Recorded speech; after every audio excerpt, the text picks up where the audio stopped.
জেলায় জেলায় সংকট সমস্যা, তা থেকে উত্তরণের চ্যালেঞ্জ আর সম্ভাবনার কথা তুলে ধরতে চলছে ডিবিসি এক্সপ্রেস। বিশেষ এই আয়োজনে মতামত থাকছে তৃণমূল থেকে শুরু করে নীতি নির্ধারকদের। ডিবিসি এক্সপ্রেস আজ সারাদিন আছে সিলেট জেলায়।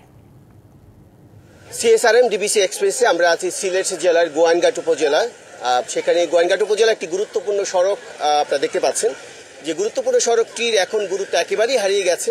বিশেষ করে এখানকার পর্যটন যে কেন্দ্র, দুটি পর্যটন কেন্দ্র বিছানাকান্দি সহ আরও কয়েকটি কেন্দ্র রয়েছে, সেগুলো তো যাতায়াতের জন্য যে একমাত্র জায়গা সেটি হচ্ছে শালুটিকর থেকে গোয়াইনঘাট যে সড়কটি, সেই সড়কটি আমরা দেখছি যে বেহাল অবস্থা। এখানকার রাস্তাঘাট এতটাই খারাপ যে কোনো যানবাহন চলাচলের মতো কোনোই একেবারে উপযুক্ত নয়, যেখানে 1 ঘন্টা রাস্তা অনেক সময় লাগছে যেতে। এখানকার সাধারণ মানুষ যেন চরম দুর্ভোগে পড়ছে এবং পর্যটন কেন্দ্রে যে মানুষগুলো যাচ্ছেন তারাও কিন্তু অনীহা প্রকাশ করছে, যেতে চাচ্ছে না। এখানকার সাধারণ মানুষ, তাদের কাছে জানতে চাইবো যে দীর্ঘদিন ধরে আমরা শুনেছি রাস্তাটি সংস্কার করা হয়নি, তো কি অবস্থা, আপনারা কিভাবে চলাফেরা করছেন? আসসালামু আলাইকুম, বিসমিল্লাহির রহমানির রহিম।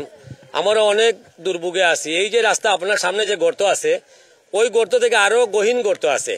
যেহেতু আপনি আইসেন বিছনাকান্দি যাওয়ার জন্য, আপনি 1.5 কিলোমিটার আসিয়াই আপনি আর যেতে পারছেন না। কেন পারছেন না? রাস্তার এত ভয়াবহ অবস্থা।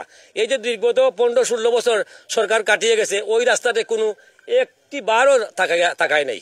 ওই রাস্তাতে এত অবহেলিত, ওই রাস্তা থেকে নড়াইল, নরসিংদী, যশোর, খুলনা, পাবনা ওরা পর্যটক যায়। জানতে চাইবো যে এখানে যে গুরুত্বপূর্ণ দুটি পর্যটন কেন্দ্র আছে, তো এখানে যারা যাতায়াত করেন ঢাকা সহ বিভিন্ন জেলা থেকে যারা আসেন তাদের খুবই একটা সমস্যা হয়।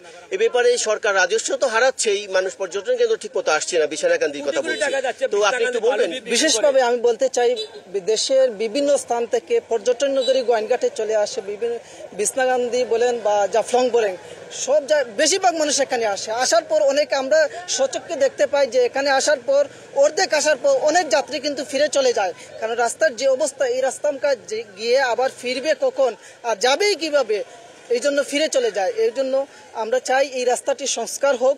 দীর্ঘদিন ধরে সংস্কার কেন হচ্ছে না?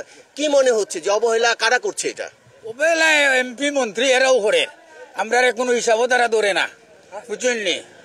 এই যে প্রায় 30 বছর ইমরান মিয়া করিয়া গেলা, কিন্তু আমরা 10টা টাকার খাম দেখাইতে পারছেন না। এই রাস্তাতে আমরা খুব অসুবিধার মাঝে আছি, আমরা কোনো সুযোগ পাইলাম না। যেমন শুনছিলাম যে আসলে এই রাস্তার দুর্ভোগের কারণে এখানকার সাধারণ মানুষ যারা আছেন তারা যেমন ভুক্তভোগী, এবং যারা ঘুরতে আসেন, বেড়াতে আসেন, তাদেরই সেই বেহাল অবস্থা।